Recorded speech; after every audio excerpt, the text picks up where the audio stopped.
जिससे मैं अपना संबंध बनाया है मैंने, जिससे मैंने अपना दुख हल्का किया है, अपनी बातें कही हैं, वो मेरा प्रियतम परम पिता परमात्मा है। तो कहते हैं कि वास्तव में उपासक का क्या स्वरूप होना चाहिए, क्या ऐसी चीज हो कि जिससे परमपिता परमात्मा को हम कहें और वो हमारी बात सुन ले। लेकिन आजकल तो उल्टी चीजें हो गई हैं ना, जरा देखिएगा, विचार करना मेरी बात पे। हम किसी चीज का यहां पर किसी की भावनाओं को आहत करने की बात नहीं है, लेकिन एक छोटा सा आप मनन कीजिएगा। जब कभी हम संकट में होते हैं, जब कभी किसी परेशानी में होते हैं, तो हम क्या बोलते हैं? भगवान जी मेरा काम कर देना, इतने का प्रसाद चढ़ा दूंगा। अगर यहां आते हैं तो कहते हैं कि कोई नहीं प्रभु जी काम कर देना, इतने का समाज में दान कर दूंगा, या कोई चीज इस प्रकार से मैं भेंट कर दूंगा। भावना बुरी नहीं है, जरा बात को समझिएगा, लेकिन तरीका गलत है। आप कहेंगे कैसे? मुझे एक छोटी सी बात बताइए कि हम सबका पालनहार, हम सबकी रक्षा करने वाला, जो कि अत्यंत ऐश्वर्य से संपन्न है, इसलिए उस परमात्मा का नाम इंद्र है। यदि परमेश्वरीय, सत्यार्थ प्रकाश में आप पढ़िएगा कभी प्रथम शंभुलास उठा करके, अत्यंत ऐश्वर्य से जो संपन्न है उसका नाम इंद्र अर्थात परमात्मा है। अब एक छोटी सी बात बताइए, जो वस्तुएं हैं हमारे पास, जिनको अर्पण करने के लिए हमने सोचा, क्या वास्तव में वो हमारी देन है या प्रभु की देन है? बोल दीजिए जी, प्रभु की देन है। फिर भला हम प्रभु की वस्तुओं को ले लें, मालिक खुद बन जाएं और कह दें शास्त्री जी कि इसमें से इतनी चीज आपको हम दे देंगे, आप हमें इतना कर देना। यही तो है। मैं तो एक शब्द बोला करता हूं, उसका जरा ये आपको तब समझ में आएगा जब आप भक्ति की गहराई में जाएंगे। फिर आप ऐसा शब्द नहीं बोलेंगे। फिर क्या बोलेंगे? कहेंगे प्रभु जी अगर तूने कष्ट दिया है तो तू ही दूर करेगा, आपने अगर कोई मुझे परेशानी दी है तो ये मेरा भोग है, निकल जाएगा। मैं एक छोटी सी बात से इस बात को पूर्ण कर देता हूं। कहते हैं भक्ति में वो शक्ति होती है कि जब आप अपनी गाड़ी से कहीं जाते हैं, आपके उदाहरण से समझा रहा हूं आपको, जब आप अपनी गाड़ी से कहीं जाते हैं, रास्ते में गड्ढे होते हैं तो गाड़ी तो गड्ढे में जाएगी और बाहर निकल आएगी, लेकिन जो झटका गाड़ी में लगा आपको तो कम लगा ना। वो किसने रोका जी? गाड़ी में लगे हुए शॉकर्स ने रोका। जो उसके अंदर स्प्रिंग शॉकर्स लगे हुए हैं, उन्होंने आपके और गड्ढे के बीच में बचाव कर दिया। माताओं सज्जनों ध्यान दीजिएगा, भक्ति ऐसी परम पवित्र वस्तु का नाम है, ऐसे माध्यम का नाम है जो कि हमें जीवन में जब कष्ट आते हैं तो उनको महसूस नहीं होने देता। और इसीलिए मैं आज उपनिषद पढ़ रहा था, जब इस मंत्र को तैयार कर रहा था, तो उपनिषद में एक जगह बहुत सुंदर प्रकरण है। वहां कहा गया है कि ध्यान दीजिएगा, भक्ति के दो प्रकार हैं, एक नियमित भक्ति है, एक अनियमित भक्ति है। कहते हैं जो नियमित भक्ति है, जरा ध्यान दीजिएगा, बड़े सुंदर प्रकरण है आज का। जो नियमित भक्ति है वो आपको आत्मविश्वास देती है, और जो अनियमित भक्ति है वो आपको अंधविश्वास देती है। देख लीजिएगा, इसको जरा पूरा कर लेते हैं बात को। आप एक बात बताइए, प्रातःकाल उठने के बाद आपने ब्रश किया, स्नान किया, नित्य नियम पूरा किया, उसके बाद आपकी अगर नाश्ते की आदत है और ना मिले तो आपको कैसा लगता है सर? अच्छा नहीं लगता ना? लगता है जल्दी से जल्दी कुछ मिल जाए, मैं सुबह सुबह कुछ ना कुछ ग्रहण करता हूं, मेरे पेट में चला जाए।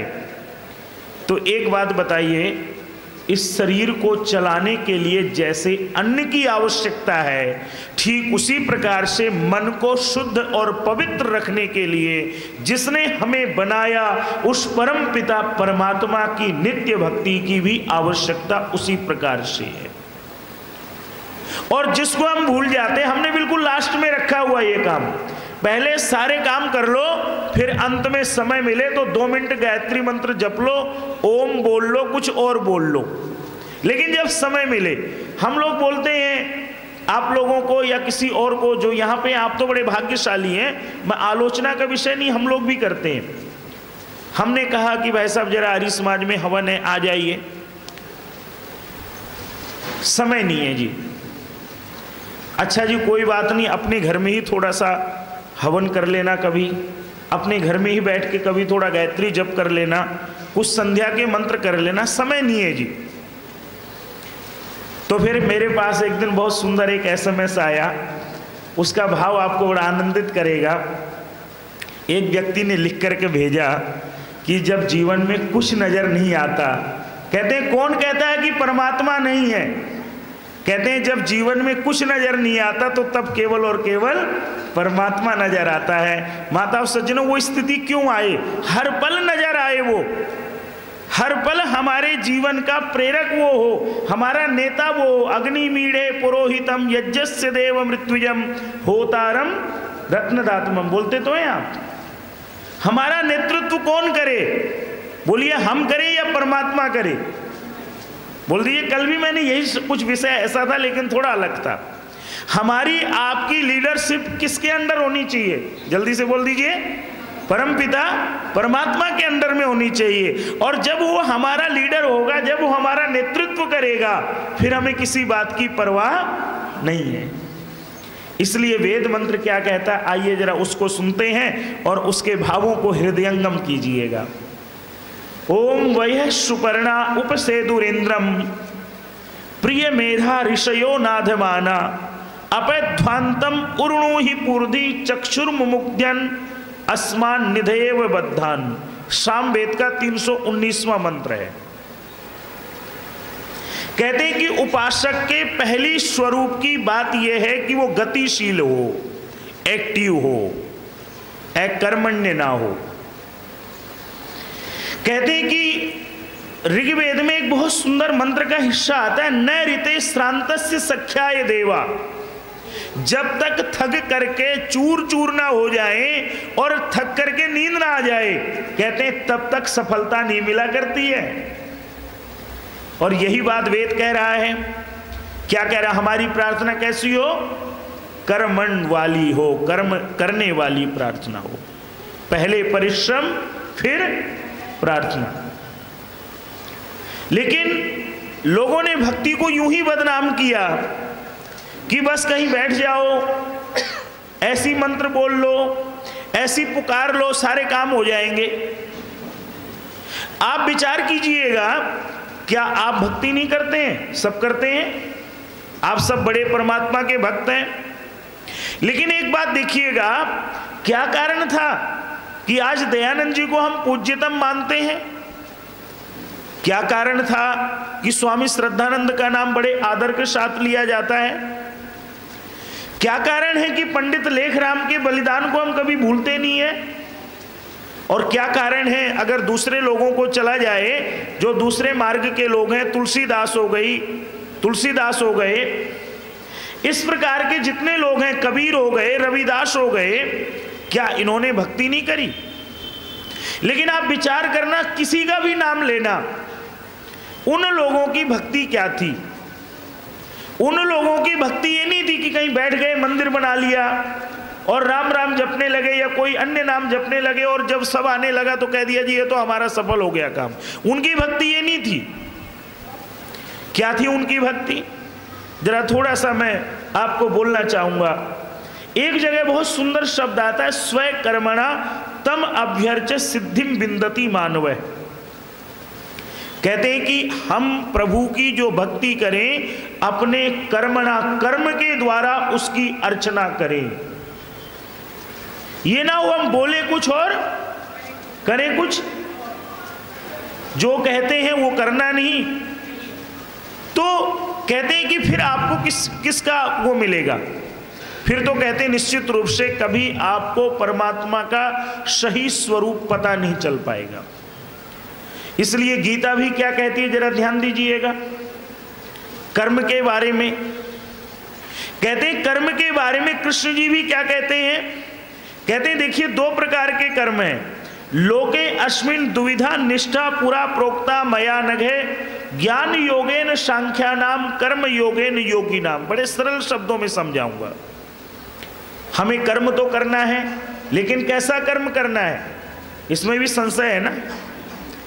जो ज्ञान अर्जन करता है वो कहता है मैं भी तो कर्म कर रहा हूं, और जो केवल परिश्रम करता है वो भी कह रहा है जी मैं कर्म कर रहा हूं।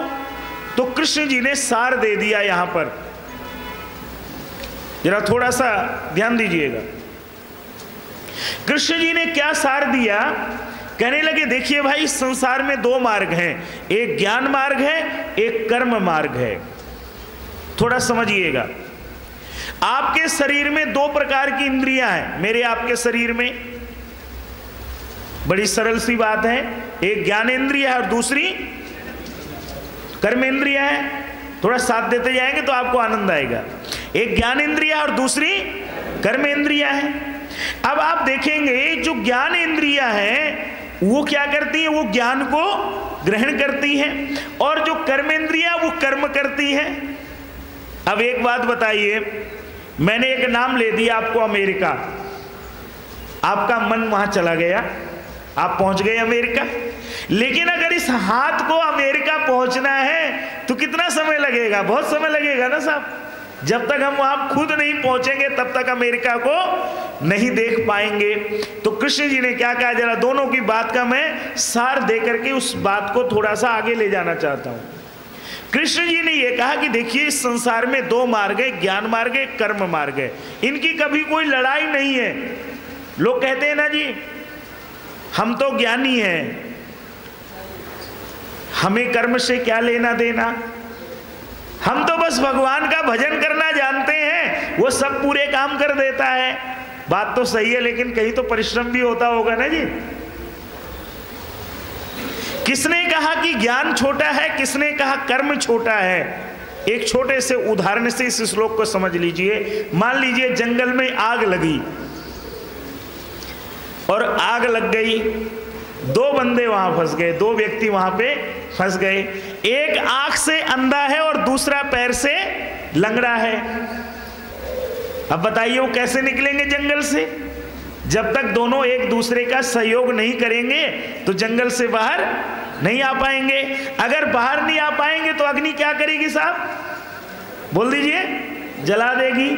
तो कहते हैं कि जो लंगड़ा था वो गया अंधे के पास, कहता देख भाई सूरदास, बात यह है मैं चल नहीं पाता, और दूसरी बात यह है कि आप देख नहीं पाते। एक काम करो, जंगल में तो आग लगी चारों तरफ, आप मुझे अपने कंधे पे बिठा लो, मैं आपको रास्ता दिखा दूंगा और दोनों मिलकर के पार हो जाएंगे।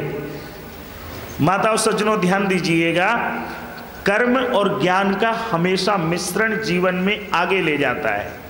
ठीक उसी प्रकार से जो भक्ति है वो यदि परिश्रम की होगी, परिश्रम पूर्वक फिर प्रार्थना होगी, और परिश्रम के साथ साथ प्रार्थना भी होगी, और प्रार्थना भी और कैसी होगी, ज्ञान और कर्म के मिश्रण से होगी, तो निश्चित रूप से प्रभु आपसे मेरे से दूर नहीं है।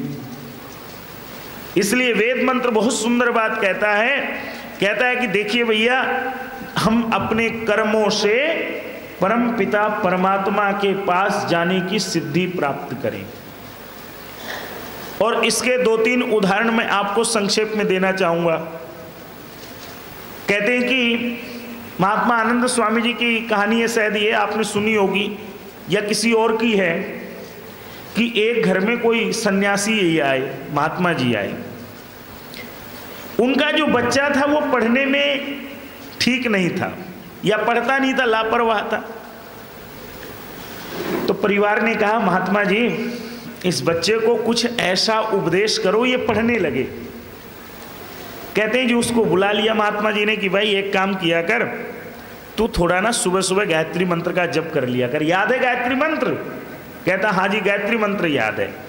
अच्छा तो इसको बोल लिया कर, कुछ देर बोल लिया कर, और प्रभु से बोला कर मुझे अच्छी बुद्धि दे और दिन भर खूब पढ़ा कर, तो तेरा दिल भी लगेगा और तू परीक्षा में पास भी हो जाएगा, फेल नहीं होगा। कहता है जी ठीक है गुरुजी ऐसा ही करूंगा। कहते हैं साल भर बाद महात्मा जी फिर आए। तो महात्मा जी आए तो घर वालों ने कहा कि महात्मा जी आपने इसको क्या उपदेश किया था, ये तो फिर फेल हो गया। महात्मा जी ने कहा भाई बुलाओ इसको। बोला बेटे आपने गायत्री मंत्र का जप किया? कहता हाँ गुरुजी बिल्कुल नियम से किया। पढ़ाई करी? कहता नहीं, जब मैंने जप कर लिया तो पढ़ने की क्या जरूरत है, ऐसी पास हो जाऊंगा। ये बात को जरा समझिएगा। आज वास्तव में क्या है कि हम सब थोड़ा सा कहते हैं ना, मैंने कल एक बात बोली थी कि चाहे मैं हूं चाहे आप हैं, हमें स्वीकार करना चाहिए जो पहलू है। अगर नहीं है तो बहुत अच्छी बात है, आप बहुत अच्छे मार्ग पे चल रहे हैं, लेकिन वेद क्या कह रहे हैं मैं तो वो बता रहा हूं। और ध्यान दीजिएगा ये उपदेश ना किसी और के लिए नहीं है, ये आपके लिए और मेरे लिए, दोनों के लिए ये। लेकिन हम क्या करते हैं, जब सत्संग भवन में बैठते हैं तो सोचते हैं साहब हम तो बहुत बढ़िया हैं, हमारे अंदर कोई कमी नहीं है, ये जो बोल रहे हैं ना जी ये दूसरों के लिए है। फिर उसके कारण क्या है, कभी जीवन में परिवर्तन नहीं आ पाता है। इसलिए वेद मंत्र कहता है, कहते हैं कि वास्तव में हम अपने कर्म के द्वारा उपासक बने तो उस उपासना से जीवन में बदलाव प्रारंभ हो जाएगा। और कैसे होगा बदलाव, कैसे होगा?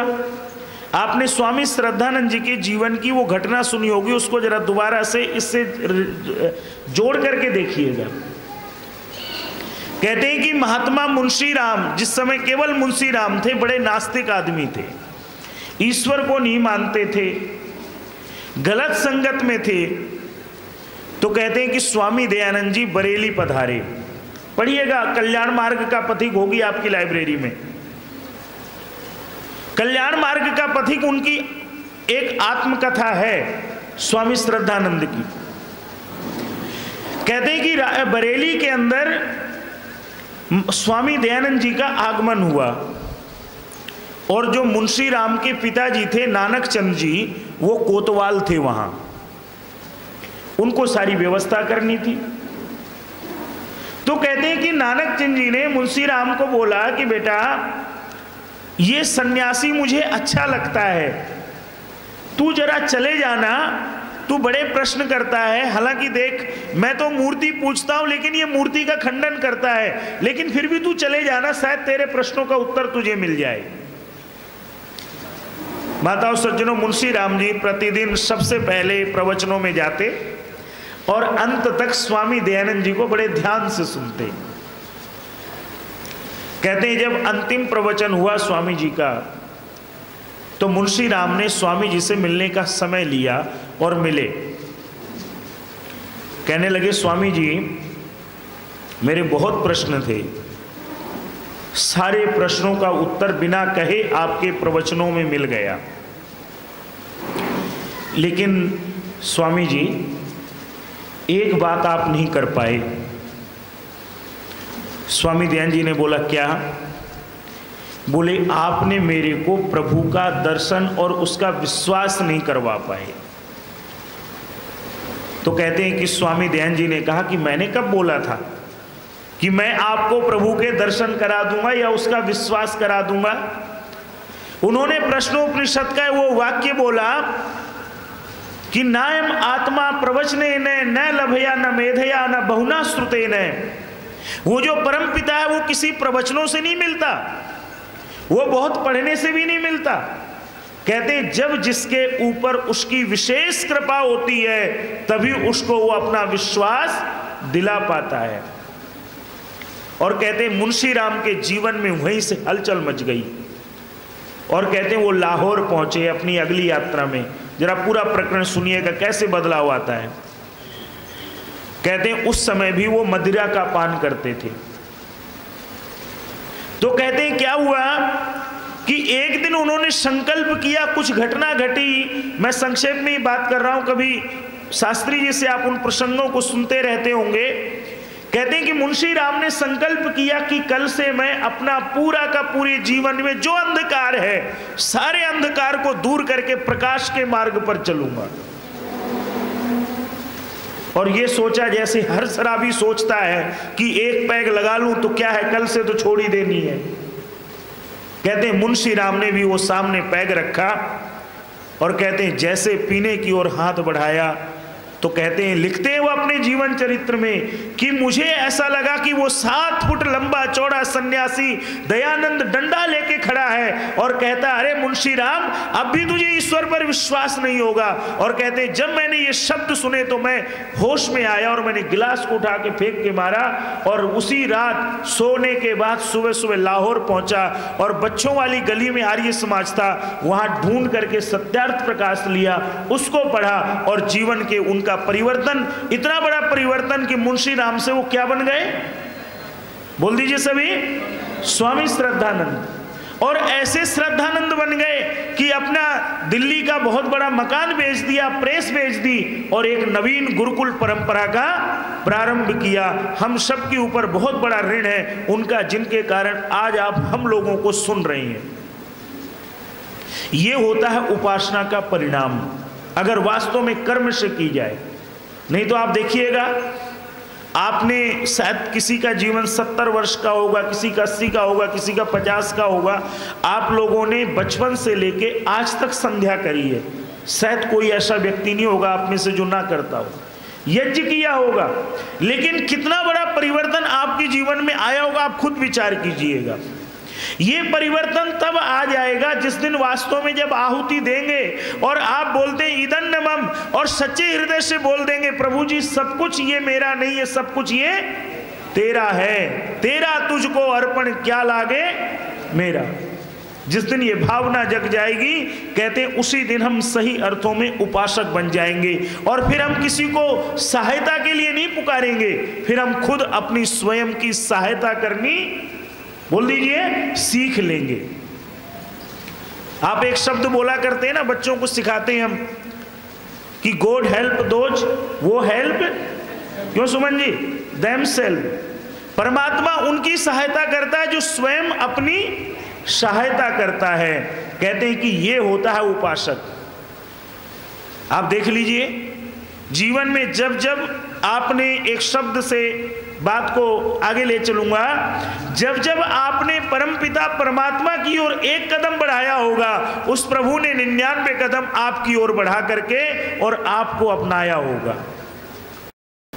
इसलिए कहते हैं स्वयं कर्मणा तम अभ्यर्च्य, अपने कर्म से हम उसकी अर्चना करें। कहते हैं कि वह है, इसका मतलब यही है कि हम गतिशील बने, हम अकर्मण्य ना बने। और दूसरी बात क्या आती है जी, कहते हैं दूसरी बात है उपासक की सुपर्णः, हम अपना पालन पोषण अच्छे से करें। आप कहेंगे पंडित जी हमें क्या कमी, बढ़िया वस्त्र पहनते हैं, बढ़िया भोजन करते हैं, अच्छे से घर में रहते हैं, खूब मेहनत करते हैं, हमारे पालन पोषण में कहाँ कमी है। बच्चों को अच्छे अच्छे विद्यालय में पढ़ाते हैं, उनको जितना बनता है सब कुछ उनके लिए अर्पण कर देते हैं। लेकिन ध्यान दीजिएगा, वेद भगवान कुछ और कह रहे हैं। क्या कह रहे हैं? कह रहे हैं कि हम आत्मलोचन करें, अपना स्वयं की समीक्षा करें। और समीक्षा कैसे करें?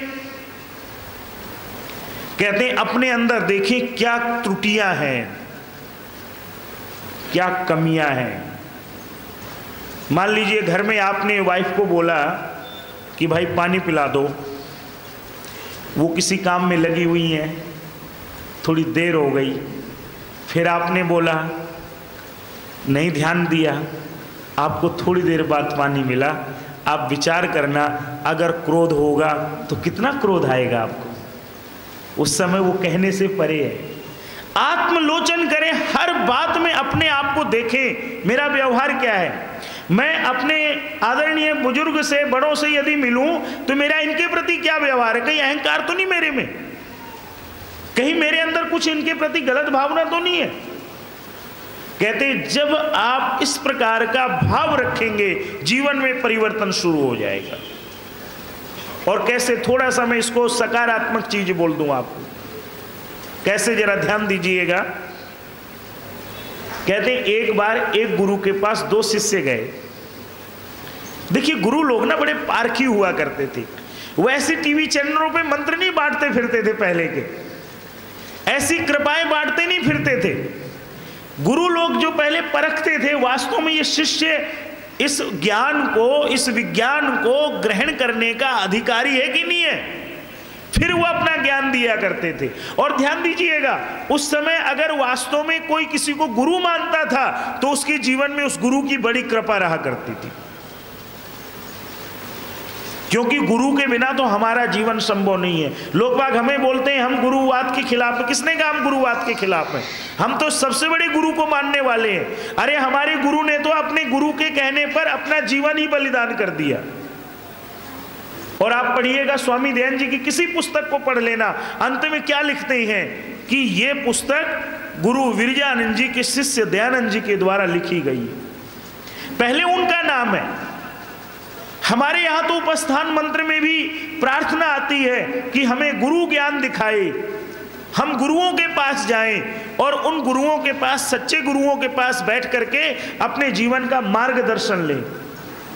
आप विचार कीजिएगा, अगर वशिष्ठ विश्वामित्र ना होते तो कोई राम जी का नाम जानता? जल्दी से बोलिए, नहीं जानता ना। अगर द्रोणाचार्य ना होते तो क्या कोई अर्जुन का नाम जानता? अगर कोई समर्थ गुरु रामदास जी ना होते तो क्या कोई शिवाजी का नाम जानता? अगर गुरु विरजानंद ना होते तो क्या दयानंद जी को हम जानते? ध्यान दीजिएगा, गुरुओं का हमेशा मार्ग रहता है, गुरुओं का निर्देश। अब देखिए हमारे पतन का कारण क्या है? जो लोग वास्तव में गद्दी के अधिकारी नहीं है वो तो गुरु बने हुए हैं, और जो वास्तव में कोई सच्चे साधक हैं, जो ज्ञानी हैं, वो कहीं गायब है। इसलिए मैंने चर्चा शुरू करी थी इस उदाहरण से कि गुरु लोग बड़े पारखी हुआ करते थे, बड़ी परख रखते थे। तो कहते दो शिष्य आए पढ़ने। कहते हैं दो शिष्य जब पढ़ने आए तो कहते हैं उनको एक छोटी सी बात कही गुरुजी ने। क्या कहा कि बेटा एक बात बताओ, दोनों लोग बैठे हो, मैं तुम्हें पढ़ाऊंगा, लेकिन मेरे एक प्रश्न का उत्तर दे दो। दोनों बच्चों ने बोला कि गुरुजी बोलिए। गुरुजी ने कहा कि भी एक बात है, एक बात बताओ, किसी कमरे में अंधेरा है, उसको दूर करने का उपाय क्या है? तो कहते जो दो शिष्य थे उसमें एक शिष्य किसी विद्वान के घर का था और एक जो शिष्य था वो किसी राजा का बेटा था, क्षत्रिय का बेटा था। तो जो क्षत्रिय का पुत्र था उसने हाथ उठाया, कहता गुरुजी पहले मैं उत्तर दूंगा। गुरुजी ने कहा भाई बोलो। तो कहते हैं कि उसने कहा कि गुरुजी कुछ नहीं करना, एक तलवार लेना और अंधेरे को यूं यूं करके काट देंगे, अंधेरा मिट जाएगा। जो विद्वान का बेटा था कहता गुरुजी मैं भी बोलूं? कहते हाँ बेटा बोलो। कहता गुरुजी कुछ नहीं करना, एक छोटा सा दीपक जला दो, अंधेरा अपने आप भग जाएगा। हमारी समस्या क्या है, हम हर बात के लिए तलवार की तरह अपने से लड़ते रहते हैं। अरे दीपक जला लो, सारी की सारी समस्याएं भग जाएंगी।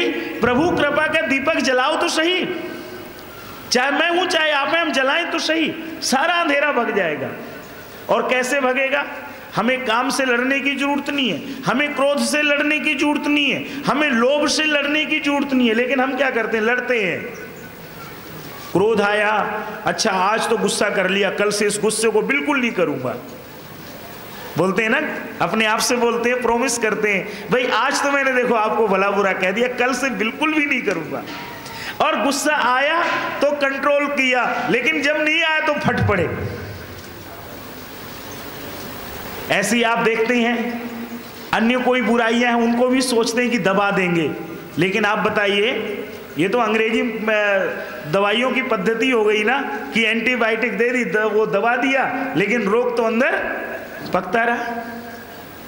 वेद जो है वो समूल लक्ष्य की प्राप्ति करवाता है। अगर किसी चीज को, बुराई को खत्म करवाना तो समूल करवाता है, और किसी ज्ञान को प्राप्त करवाना तो पूर्ण रूपेण करवाता है। वेद का ज्ञान आपको मुझे अधूरा नहीं छोड़ता है।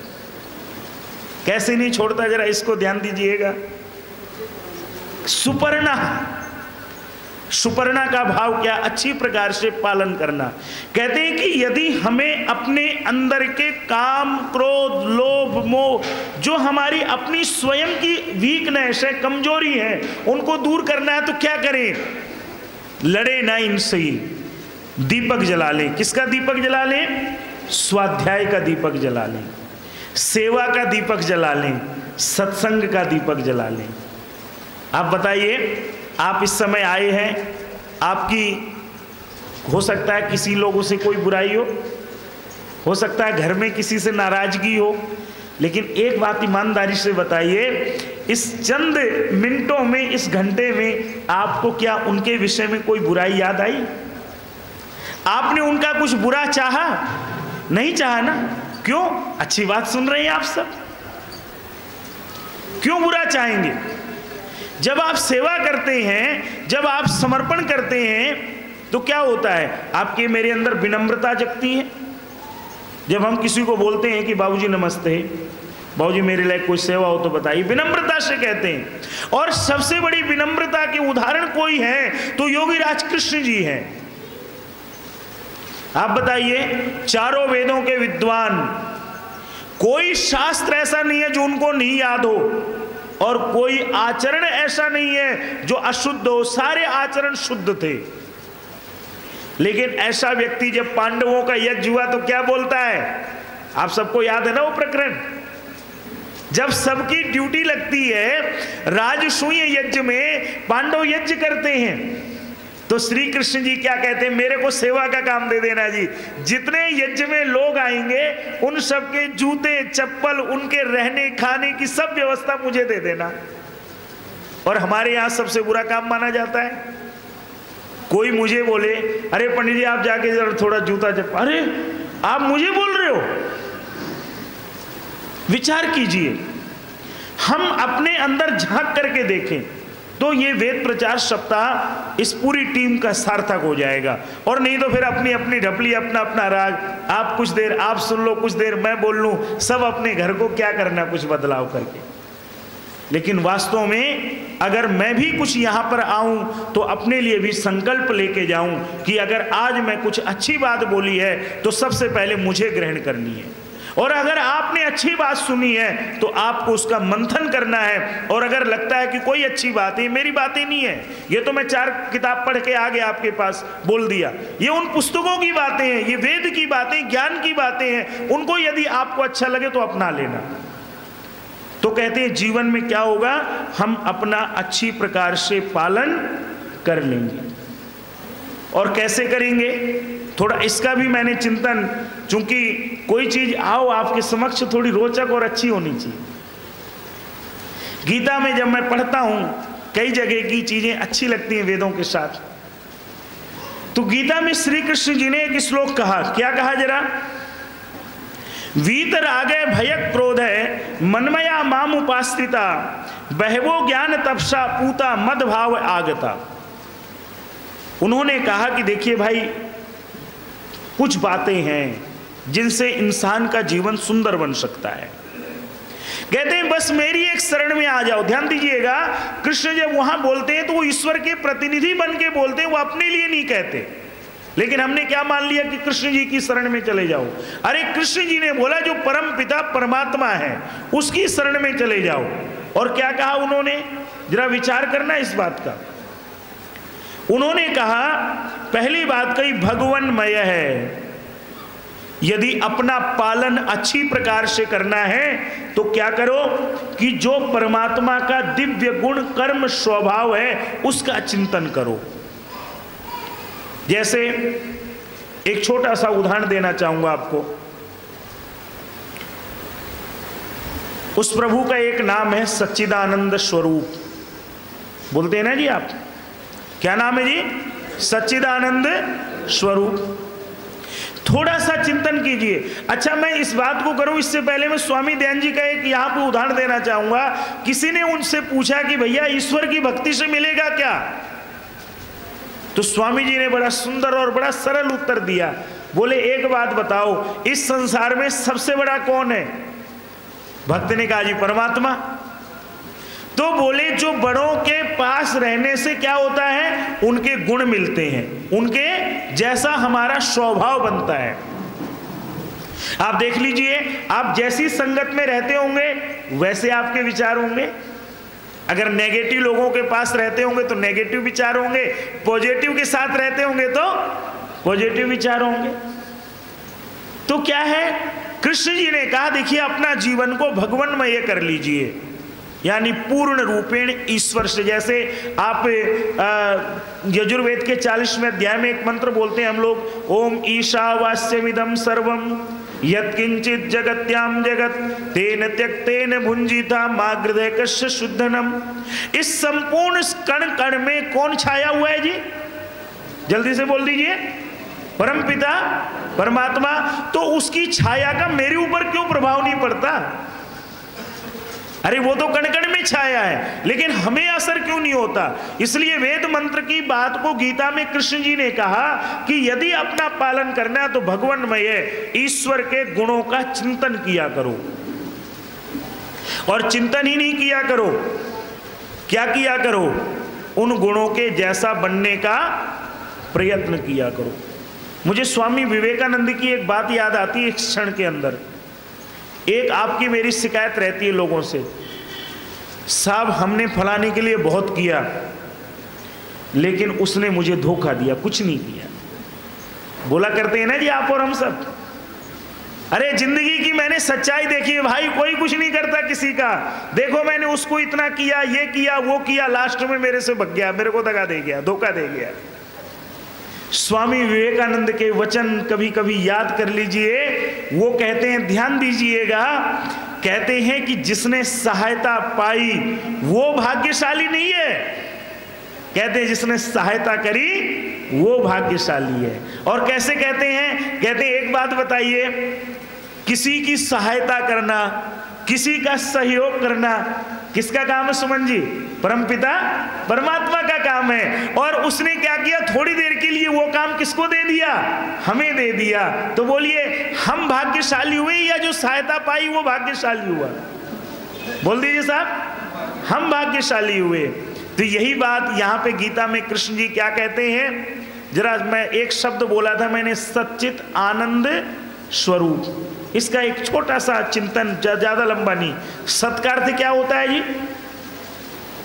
सत्य। कैसा सत्य? Always truth. मेरा प्रभु पहले भी सत्य था, आज भी सत्य है और कल भी सत्य होगा। मैं झूठा हो सकता हूं, आप झूठे हो सकते हैं, लेकिन जो हमारा पालक प्रभु है वो कभी झूठा नहीं हो सकता। और चित्त का अर्थ क्या है? चेतन। कैसा चेतन? ऑलवेज कॉन्शियस, हमेशा चैतन्य है। जब पुकारो, जब बोलो। आप में से कोई व्यक्ति ऐसा हो जो ये कह दे, हम कह दे कि हमने कभी प्रभु से पुकारा कि प्रभु मेरी रक्षा कर, और उसने आपकी और हमारी रक्षा ना करी हो? बोल दीजिए, कोई है ऐसा यहाँ पे? कि जब जब हमने प्रभु को बोला, प्रभु अब तू बुद्धि दे, अब तू बल दे, अब तू मार्ग दे, और उस समय उसने हमें बल बुद्धि मार्ग ना दिया हो, मैं कहता हूं 100 नहीं 101% दिया होगा। वो क्या है? चैतन्य चित्त है। और तीसरी विशेषता क्या है उसकी? आनंद स्वरूप। और आनंद का अर्थ होता है जो सुख दुख से परे है, हमेशा खुश रहता है, हमेशा प्रसन्न रहता है। और एक बात देख लीजिए, कहते हैं कि समय बड़ी तेजी से भाग रहा है। चलिए कोई नहीं, जितना विषय है बड़ा सुंदर विषय है। मुझे वो घटना याद आती है स्वामी दयानंद जी की, जब बनारस में उनका शास्त्रार्थ होता है पंडितों से। तो शास्त्रार्थ में पंडित लोग हार गए तो उन्होंने क्या किया? अगले दिन एक व्यक्ति को ढूंढा जिसका नाम था दयानंद, और ढूंढ करके क्या किया, उसको जूतों की माला पहनाई, उसका मुंह काला किया और गधे पे बिठाया और नगर में घुमाने लगे, देखो दयानंद हार गया, दयानंद हार गया। तो कोई एक भक्त पहुंचा स्वामी जी के पास, कहता है स्वामी जी आपका तो घोर अपमान हो गया। स्वामी जी ने बोला भाई क्या हुआ? कहता है ऐसे ऐसे हो गया जी, तो स्वामी जी ने बड़ा हंस के उत्तर दिया। विचार कीजिएगा ये ताकत कहां से आती है इन गुरुओं को। स्वामी जी ने उत्तर दिया, अरे भाई नकली दयानंद का तो यही हाल होगा, असली को कोई करके दिखाए। ये होती है ईश्वर के अंदर पूर्ण आस्था, भगवानमय है, हमेशा उसके गुण कर्म का आश्रय करना। और दूसरी बात कृष्ण जी क्या कहते हैं, माम उपाश्रित है, ईश्वर की शरण के अलावा किसी की शरण की आवश्यकता हमें आपको नहीं है। और शरण भी कैसी, नित्य प्रति उस प्रभु से बातें तो करना सीखें। जब आप संध्या में बैठे हैं तो संध्या मंत्रों के साथ साथ प्रभु से भी बात संवाद करें। क्या जरूरत है किसी को बात करने की। आजकल तो अब हमारे यहाँ भी, हमारे समाज में भी एक समस्या होने लगी विदेशों की तरह की, भाई कोई दोस्त ही नहीं अच्छा जिसको अपनी बातें शेयर करें, जिसको बोले थोड़ा मन हल्का करें। कोई बात नहीं, जब प्रभु से मन हल्का करेंगे तो निश्चित रूप से यहाँ भी आपको अच्छा मित्र मिल जाएगा जो आपकी बातें जिससे आप कह के हल्की करने लगेंगे। इसलिए कहते हैं केवल और केवल किसका विश्वास करना, परम पिता परमात्मा का विश्वास करना। माम उपाश्रित है, और किसी का विश्वास, जब उसका विश्वास हो गया तो सबका विश्वास होगा। यह भी बात कहना चाहूंगा। इसीलिए आप देखिएगा ईश्वर भक्त बड़ी जल्दी ठगा भी जाता है। वो जब ईश्वर का विश्वास करता है वो सब पर विश्वास करता है। और तीसरी चीज क्या कही जी, ज्ञान तपसा पूत है, ज्ञान और तप से परिपूर्ण रहना। कैसे ज्ञान और तप से परिपूर्ण रहना, कहते हैं तप क्या है, जरा इसको समझ लिए। इसको लेकर के बड़ी शंकाएं हैं लोगों की। क्या हम घर गृहस्थी को छोड़ के सब हिमालय में बैठ जाएं, ये तप है। लाल कपड़े धारण कर लें जैसे लोग बात कर रहे हैं, छोटा घर छोड़ देते हैं, बड़ा घर उनका होता है आलीशान, बड़े बड़े आश्रम, 5 स्टार आश्रम। क्या वो तप है? कहते हैं तप के 2-3 अर्थ हैं, लेकिन बहुत गहरे अर्थ हैं। पहला तो है तपे द्वंद्व सहिष्णुत्वम। जितने हमारे जीवन के द्वंद्व हैं, ड्यूल्स हैं, उन सबको सहन करने का नाम तप है।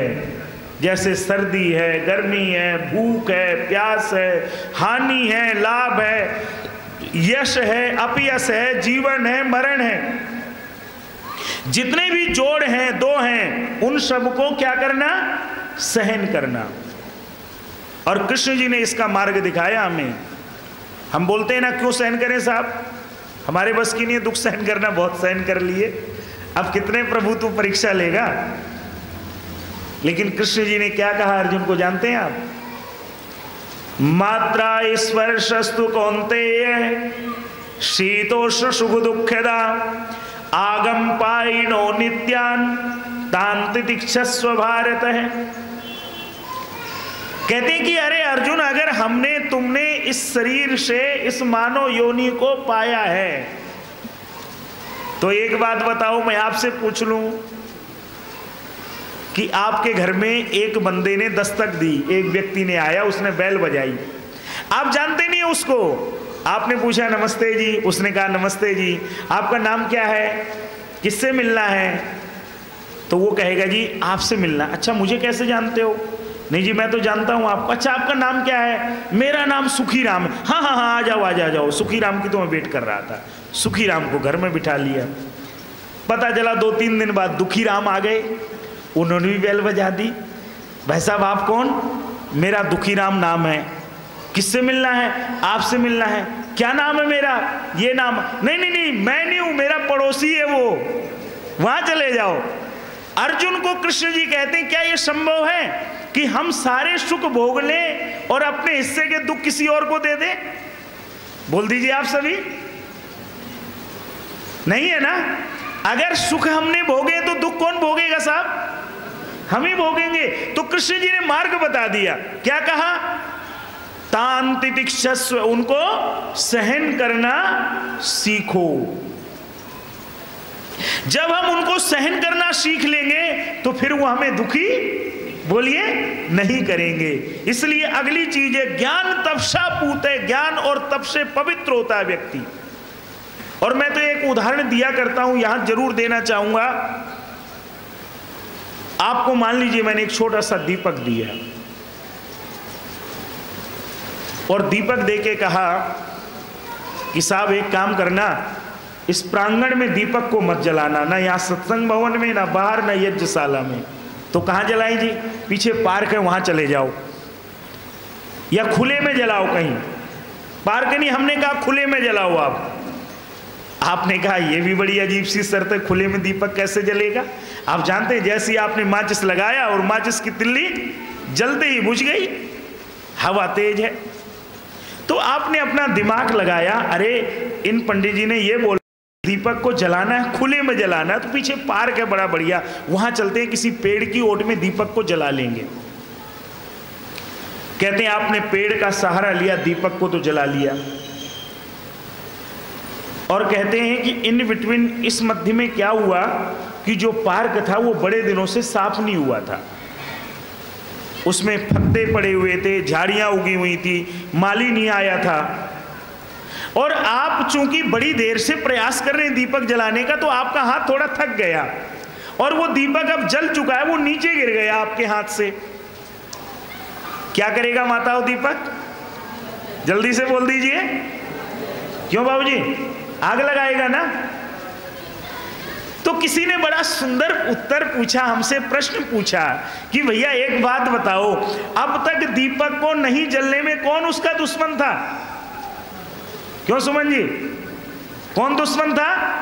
हवा, वायु उसकी दुश्मन थी। अब जब वही दीपक जल गया और अब आग लगा रहा है, तो उसका मित्र कौन बन गया जी?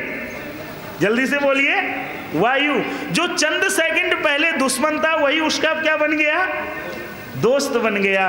माताओं सज्जनों, वेद भगवान और कृष्ण जी कहते हैं जिसने जीवन की विपरीत परिस्थितियों में जो टूटा नहीं, जो झुका नहीं, जो खंडित नहीं हुआ, अटल रहा, अटूट रहा, एक अखंड रहा।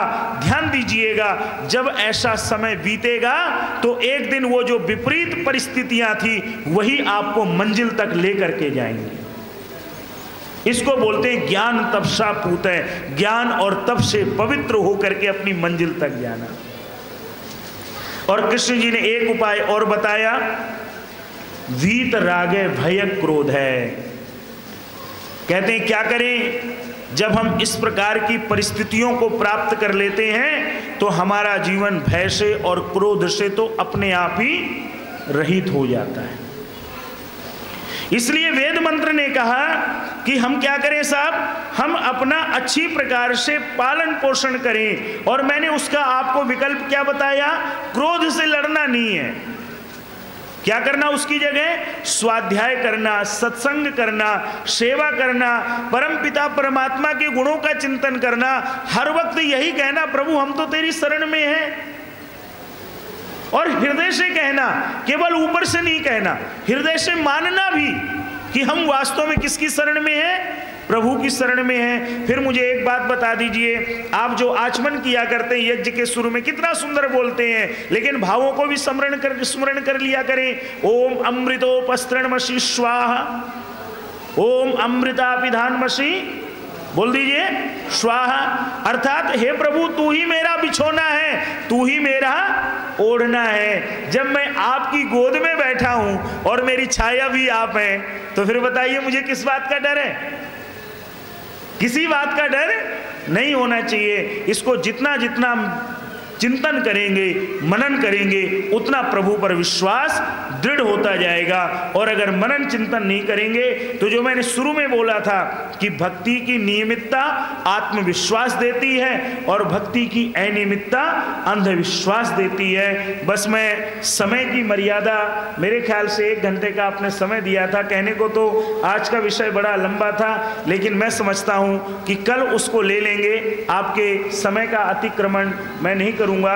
कल इसी चर्चा को जहां मैंने छोड़ा है वहां से हम आगे लेंगे और आप आगे उस चर्चा को सुनिएगा कि इसका उपासक के एक दो स्वरूप और क्या है और फिर हमारी क्या प्रभु से प्रार्थना होनी चाहिए। आपने बड़े ध्यान से सुना, मैं उसके लिए आभारी हूँ। कोई सुझाव हो, कोई आपको त्रुटि लगती हो, कमी लगती हो, मुझे आके कह देना, मैं उसको और दुरुस्त करने का प्रयास करूँगा। बस आपका स्नेह और आपका प्यार इसी प्रकार से चाहिए। धन्यवाद। ओम शम।